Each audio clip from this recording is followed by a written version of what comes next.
우리 지역의 다양한 이슈와 현안들을 심층적으로 풀어보는 헬로 이슈 토크입니다. 송하진 전북도지사가 신년 기자회견에서 쏘아올린 이 전북 독자 광역화 추진, 이와 관련해서 지금 도내에서는 다양한 의견들이 오고 가고 있습니다. 그래서 오늘 이 시간에는 이와 관련된 내용 한번 살펴볼 텐데요. 자, 먼저 이야기를 나누기 전에 함께 하실 두 분 소개하도록 하겠습니다. 먼저 안병환 기자님 나오셨습니다. 안녕하십니까? 네, 반갑습니다. 네, 김성희 변호사님 나오셨습니다. 네, 안녕하십니까? 반갑습니다. 네. 자, 먼저 이 광역화 추진에 대해서 본격적으로 얘기를 나눠보기 전에 이 광역화 추진이 도대체 무엇이냐, 이것부터 좀 살펴보는 게 맞는 것 같은데, 간단하게 좀 정리를 하자면 이 광역화라는 게 지자체의 행정구역을 좀 통합을 해가지고 그러면서 커지는 도시 규모를 가지고 이 경쟁력을 통해서 어떤 정책이나 이런 것도 힘있게 추진하자라고 좀 정리를 해볼 수가 있는데요. 이게 뭐 우리나라만 지금 진행되는 게 아니라 프랑스에서도 그리고 일본에서도 지금 같이 이루어지고 있는 것으로 알려져 있는데, 자, 이러한 추세 속에서 지금 이루어지고 있는 광역화, 이게 지난해에는 뭐 전북에서 뭐 해야 된다 하다가 송하진 도지사가 올해 드디어 입을 열었습니다. 하겠다, 이렇게. 자, 그렇다고 한다면 이 광역화가 무엇인지에 대해서 좀 먼저 짚어보아야 될 것 같습니다. 우선 우리가 행정구역 단위를 많이 나누잖아요. 네. 언제부터 나눴을까 보면 예부터 이제 국가라는 게 생기면 지배하는 단위가 되잖아요. 그 지배 단위는 생활권의 단위이기도 하거든요. 그러니까 과학이 발전하지 못하면 교통이 발전 못하니까 작은 단위로 돼 있었고, 네. 이게 교통이 발전하고 과학이 발전하니까 점점점 커지고 있어요. 그러니까 자연스럽게 광역화는 돼가고 있다라는 거고, 실제로 다만 우리나라 같은 특수적으로 일제 강점기 때 일제가 통치의 지배의 수단으로서 강제로 지자체를 통합했던 경우가 있었고요. 7, 80년대 이후에는 네. 어떤 앞서 말한 것처럼 생활권의 확대로 광역화가 되는 단계가 네. 있었습니다. 아쉬운 점은 2000년대 이후에도 꾸준하게 광역화가 추진됐는데, 문제는 어떤 생활권 아니면 경제에 대한 이슈가 보다는 네. 어떤 정치적 쟁점화, 정치인들의 이슈화를 통한 어떤 계속 논쟁거리였어요. 그러다 보니까 막 논쟁은 됐는데 결과 없이 지금까지 한 20년이 흘러온 산물이 아닌가 싶습니다.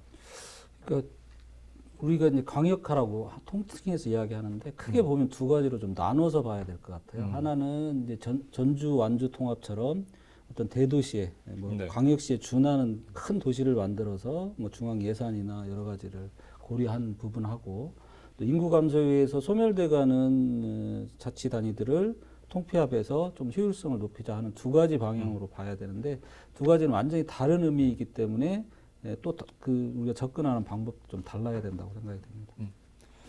그러니까 어떻게 본다면 이 인구는 계속해서 줄고 있고, 근데 생활 반경은 늘어나고 있는데, 이러한 것들을 좀 효율적으로 진행하기 위해서 논의되는 게 이 광역화다라고 정리를 할 수 있겠는데. 아니, 좀 다르죠. 그러니까 네. 인구가 준다라기 개념보다는 인구가 특정 지역으로 집중화되면서 네. 어디는 몰리고 어디는 줄어드는 그런 거죠. 편중 형상. 그러니까 예. 전북을 본다면 전주는 늘어나고 전주 완주 쪽은 늘어나는데 네. 그 이외의 지역은 자꾸 줄어드는 상황인 거죠. 이거를 어떻게 해소해 나갈 것이냐에 대한 문제와 광역화가 연계되어 있는 문제인 네. 거죠.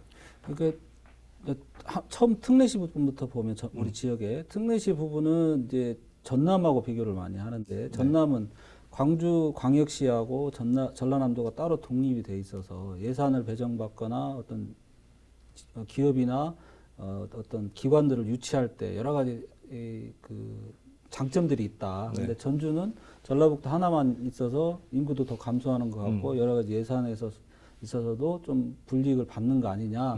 그래서 전주를 전라북도에서 독립된 어떤 특례시로 만들어서 어떤 이득을 보자, 중앙과의 관계에서 또 행정적인 측면에서도 이런 논의의 중점인데, 실질적으로 논의되고 진행이 되는 거는 이런 실질적인 것보다는 어떤 정치적인 이해타산 관계에서 움직이는 면이 좀 많은 것 같습니다. 변호사님 말씀대로 실제로 전남이나 광주 같은 경우는 기존에 나눠져 있던 거를 우리가 원래 한 뿌리였으니까 다시 합치자. 라는 쪽으로 지금 논의가 진행되고 있거든요. 그러니까 약간은 그 광역화라는 개념이 전북에서 생각하는 광역화와 타 지자체에서 생각하는 광역화가 조금은 다른 방향으로 좀 가고 있는 것 같습니다.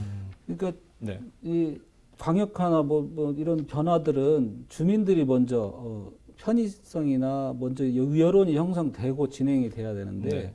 지금 우리가 그냥 행정의 효율적인 면만을 내세우면서 정치인들에 의해서 자기네 이해타산에서 움직이다 보니까 자꾸 뭔가가 터덕거리고 있거든요. 근데 전주만 하더라도 전주 안산 통합이 3번 추진이 됐는데 3번 다 네. 부결이 됐거든요.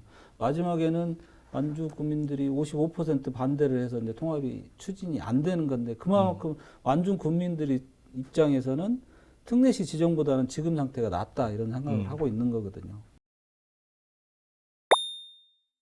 이 신년 기자회견에서 송 지사가 좀 했던 발언을 보면은 크게 광역화 작업을 3층으로 지금 진행하고 있는 것 같습니다. 첫 번째가 행정통합형 광역화, 두 번째가 생활광역화, 이제 마지막이 기능형 광역화가 있는데 좀 먼저 살펴볼 게 이제 행정통합형 광역화를 좀 먼저 살펴볼 텐데 가장 대표적인 게 방금 이제 두 분도 말씀하셨던 것처럼 지난 2009년부터 좀 논의가 됐었던 전주 완주 통합 그리고 여기 한 발 더 나가서 송 지사가 말했던 게 이제 플러스 알파 개념으로 해서 조금 더 규모를 키우자라고 하면서 또 한 번 화두를 던졌습니다.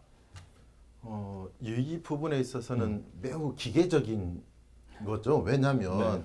사실은 불과 얼마 전 지난해 전주 완주를 통합하는 조건으로 해서 특례시 또는 네. 전주 자체를 가지고 특례시를 지원을 했다가 사실은 탈락을 했어요.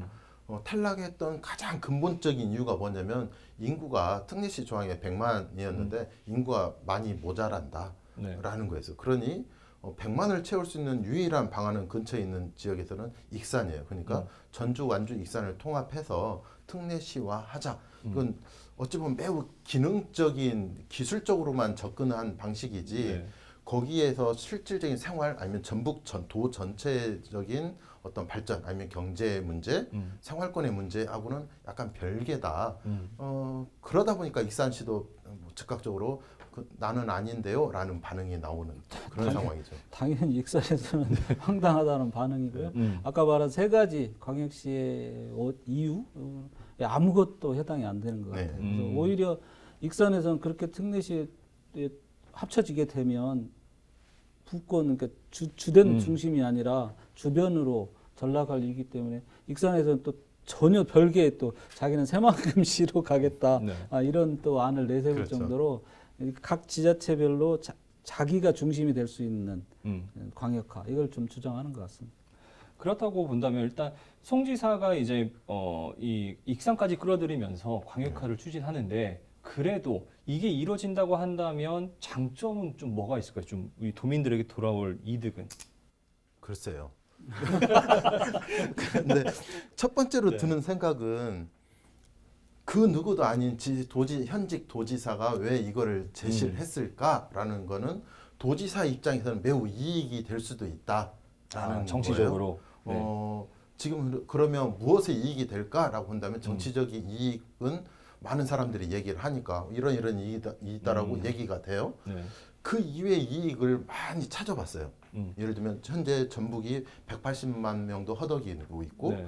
뭐 지금 추세로면은 다 무너지고 더 줄어들 거라는 상황에서 예를 들면 전주, 완주, 익산을 빼가면 나머지 전북은 사실 도로서의 기능은 없거든요. 네.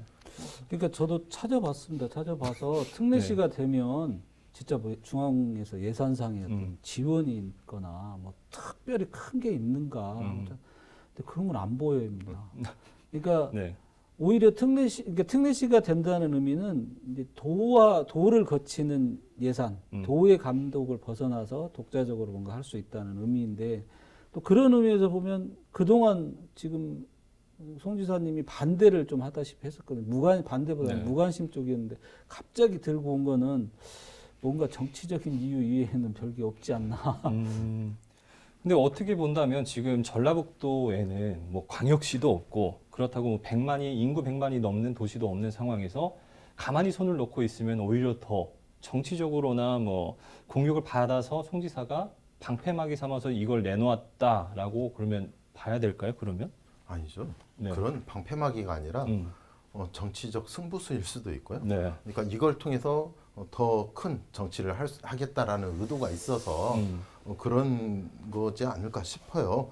이제 국가적으로 보면 강역화의 논의가 이루어진 거는 이제 좀 오래됐는데 네. 그 원래 이런 식의 광역시, 특례시 이런 문제가 아니고 전체적으로 우리가 이제 도 경계에 묶여서 여러 가지 제약들도 있고 지역 감정도 일어나고 행정 효율이 떨어지니까 네. 세 개 내지 네 개의 지자체를 묶어서 하나의 광역시, 그럼 전국이 한 60에서 70개 정도가 되는데 네.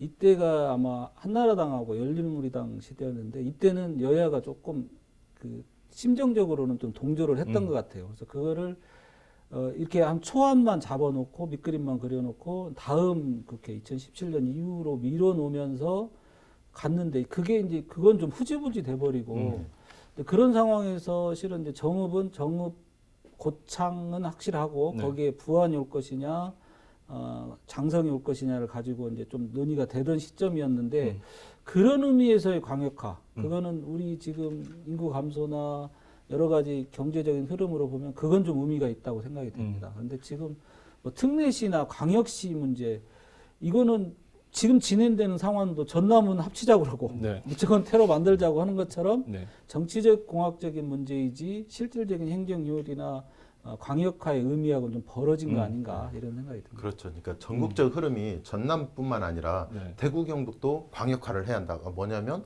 대구하고 경북을 합쳐서 지금 뭐 인구 500만, 600만의 어떤 광역 도시를 가져야 네. 오히려 중앙 정부의 힘을 갖는다라는 의미예요. 그런데 전북에서 하는 광역화는 뭐냐면 이걸 좀 더 도 단위를 없애고 그러니까 한 지역을 생활권 단위로 나눠서 네. 가자. 쉽게 말하면 지금은 중앙 정부 도 밑에 시군구가 있잖아요. 그러면 도를 빼고 시군구들을 기능적으로 합쳐서 아니면 생활권 단위로 합쳐서 만들고 시군구하고 이런 광역 단위와 중앙 정부가 직거래하는 네. 그러니까 이런 광역화라는 게 직접 도가 없어지는 걸 전제로인데 타 지역은 그 논의는 아니라는 거예요. 그러니까 좀 더 도 단위나 이런 광역 단위를 더 강화하자는 분위기여서 네. 과연 전북 자체만으로도 이게 충분히 압박할 수 있을 것인가? 예를 들면 서울 경기 전체 인구의 절반 이상을 차지하는 서울 경기에서 네. 이거 합시다라고 한다면 정치적으로라도 어떤 결정할 수 있는 얘기가 되겠지만 전체 인구의 진짜 몇 프로 되지도 않는 전북에서 우리만 도 단위 없애고 이렇게 간다? 네. 사실은 이건 정치적 쟁점 이슈화, 쟁점화 이외에는 의미가 없다라는 거죠. 그렇다고 한다면 이 광역화 카드에서 어떻게 보면 전주 완전 좀 해묵은 카드인데 이 새만금권은 좀 어떤 분이 보시면 신선하다 이렇게 평이 나올 수도 있는데 이거에 대해서는 좀 똑같이 바라보시는지 아니면 오히려 이 지역에 있어서 지금 중점적으로 봐야 될 거는 저 새만금을 어떻게 만들 것이냐. 네. 지금 이제 안은 두 개인 것 같아요. 군산, 김제, 부안을 합쳐서 새만금 특례시로 만드는 네. 광역시로 만드는 거 하고 또 하나는 새만금 그 매립지만을 가지고 네. 새만금 시로 만드는 거 하고 개별 지자체는 놔두고 기존 지자체는. 근데 지금 그거는 논의가 되고 있는데 모 의원이 이야기한 것처럼 로드맵도 없이 지금 거기에 뭐가 들어있고 네. 어떻게 될지도 모르는데 그것부터 하는 건 문제가 있다고 생각이 들거든요. 경제권을 중심으로 전체를 좀 더 확장시켜 나가는 개념으로 본다면 새만금을 중심으로 해서 인근에 그러니까 군산이라든지 뭐 부안, 김제, 뭐 확장되면 익산까지 합쳐지는 새만금시를 하나 통합시로 만드는 것. 네. 그러니까 뭐 경남 쪽에서 마산 창원이 생활권 중심으로 합쳐졌잖아요. 그런 식으로 합쳐지는 거는 괜찮을 것 같아요. 그러니까 거기에 대한 괜찮을 것 같긴 하지만 거기에 대한 많은 그러니까 논의나 준비 과정이 필요한데 지금 되는 논의에서 광역화는 뭐냐면 새만금시가 이렇게 통합 새만금시가 생긴다면 네. 이 통합 새만금시는 전라북도 소속이 아니라 중앙정부하고 직접적인 거래를 하는 광역단체 위상을 가져야 한다라는 거예요. 약간 세종시처럼 그렇죠. 예. 그런데 이 부분은 현행법상으로 안 돼요. 그리고 타 지자체 광역단체에서 추진하는 방향하고도 또 다른 방향이라는 거죠. 이거 여기에 대한 각 지자체의 이해관계를 좀 살펴봐야 보면 좋을 것 같은데 일단 이 통합에 대해서 군산 같은 경우에는 아예 그냥 김제, 군산, 부안의 행정구역까지 합해서 다 합하는 통합 새만금시를 하자는데 좀 무게가 실려 있고 부안 같은 경우에는 새만금시만 따로 그 매립지만 따로 해서 하자가 우세하고 김제는 둘 다 싫다. 지금 이렇게 입장을 밝혔는데 각자의 좀 이해관계가 좀 다른 것 같아요. 그것도 아까 그 노민 선상이 똑같은 거 아닐까요? 그렇게 되면 네. 군산은 당연히 군산이 중심이 되는 도시가 될 것 같으니까 그런 것 같고 또 다른 김제시나 부안군에서는 그렇게 됐을 때 네. 우리가 예속돼서 사라지지 않을까 하는 부분이 있을 것 같아서요. 그렇죠. 그러니까 지금 거기에 또 변수가 어디가 있냐면 익산이라는 곳이 있어요. 익산은 어차피 네. 새만금이 만경강 하류권, 네. 하류를 중심으로 이루어진 거다 보니까 만경강을 끼고 있는 지자체가 또 익산이 있거든요. 익산 입장에서는 전주 완주 익산 통합에 소위 말하는 용꼬리 하기는 싫다. 그런데 이쪽으로 새만금으로 합쳐지면 익산에는 이미 교통의 요충지예요. 네. 익산에는 뭐 철도, 가장 큰 철도가 있고 뭐 고속도로가 있고 거기에 새만금의 공항과 네. 물류, 배가 항만이 오면 익산은 거대시가 될 수도 있거든요. 그래서 익산 입장에서는 우리는 새만금하고 광역 4개가 다 합치자. 익사까지. 익산 입장에는 큰 포부가 있죠. 네. 네. 군산은 익산 빼고 우리가 대장하면은 그죠. 큰 또 포부가 네. 있고 다르죠. 그러니까. 자, 이렇게 뭐 전주 완주 통합파와 그다음에 새만금 통합파를 좀 살펴봤는데 여기에 대한 뭐 행정의 의지는 충분히 살펴봤는데 정치권의 입장은 좀 다른 것 같습니다. 온도차가. 그 민주당 전북도당에서 기자회견을 하면서 각 의원들의 좀 의견을 물어보니까 좀 냉대하다. 이 통합파 좀 주민들의 의견을 물어봐야 된다. 이렇게 원론적인 답변만 내놨거든요. 여기에 대해서 좀 어떻게 생각하시는지요? 그러니까 이슈 자체가 좀 너무 뜬금없이 나와서 네. 의견을 물어보는 의원들도 좀 당황했을 것 같아요. 그러니까 실질적으로 아까 말한 그 광역화의 의미, 네. 장점에 대한 논의가 충분히 이루어지고 돼야 되는데 그런 부분 없이 그냥 뚝 화두를 던져놓은 거라 앞으로 좀 많이 논의가 돼야 되는 부분 아닌가 싶습니다. 실제로 국회의원들 입장에서 보면 네. 이 중대선거구제 하면은 뭐 한 지역구당 뭐 2명씩 뭐 뽑을 수도 있고 3명 뽑을 수도 있고 하는데 그렇게 되면 정치 지형이 완전히 변하는 거거든요. 네. 그러니까 예를 들면 뭐 호남 쪽에서 민주당 이외에 지금 했던 국민의힘이 당선될 수 있고 저 영남권에서는 또 민주당이 같이 당선될 수 있는 가능성을 높이기도 하고 네. 그런 문제가 있어요. 그래서 이런 선거제도 개편과 광역화는 같이 맞물려가는 거기 때문에 의원들은 당론이나 어떤 이런 거에 있어서 매우 민감할 수밖에 없고 심각할 수밖에 없죠. 그러니까 말을 아끼는 거죠. 정치 생명이 걸려있는데요. 자, 이렇게 지금 이 송하진 도지사가 쏘아 올린 이 전북 독자 광역화 추진에 대해서 좀 살펴봤는데, 이 앞으로 이 사안에 대해서 어떻게 좀 흘러가야 되나 두 분의 생각을 좀 듣고 싶은데. 클로징은 공부 많이 한 대표님한테 맡기고 제가 먼저 이야기를 드리면 네. 아까 도중에도 나왔는데 저는 이제 특례시나 광역시 위주의 광역화 이거는 좀 지양돼야 된다고 생각이 들고요. 이제 우리가 인구 감소도 되고 지역에 특히 농촌 지역의 그 외소화가 너무 심하게 진행되기 때문에 네. 이러한 소규모 지자체의 통합 위주로 가서 어떤 새로운 그 활로 모색을 해야 된다는 부분에 있어서는 그러니까 전국의 어떤 그 광역 지자체를 없애고 한 네. 60개, 70개 정도의 지자체로만 분류를 하는 이런 안에 대해서는 저는 찬성인데 이 그냥 특례시나 크게만 만들자 해서 하는 이런 부분은 좀 문제가 있는 걸로 보입니다. 네. 전 간단하게 하겠습니다. 일단 전북에서 하고 있는 거는 소위 말하는 집안 싸움이니까 집안 싸움 그만하고 가장 중요한 거는 이 광역단이든 생활권단이든 할 수 있는 거는 선거제도 개편과 연동되기 때문에 정치권에서 먼저 선거제도 개편, 생활권 단위의 통합 문제를 동시에 놓고 좀 논의가 제대로 한번 해보자 라는 좀 말을 하고 싶습니다. 자, 당장 실현될 수도 없고 그래서도 안 되는 문제죠. 전북도 광역화 추진. 자, 연중 행사처럼 민심을 잡기 위해서 이슈에 불씨를 지피는 것보다는 이 더 이상의 소외되고 낙후된 이미지를 벗어 던질 수 있게끔 절실한 노력이 필요한 상황입니다. 자, 면밀한 분석을 바탕으로 도민들의 갈등은 최소화하고 최대한의 균형을 맞출 수 있도록 구체적인 계획이 뒤따라야겠습니다. 헬로 이슈토크 전북 오늘은 여기까지입니다. 시청해주셔서 감사합니다.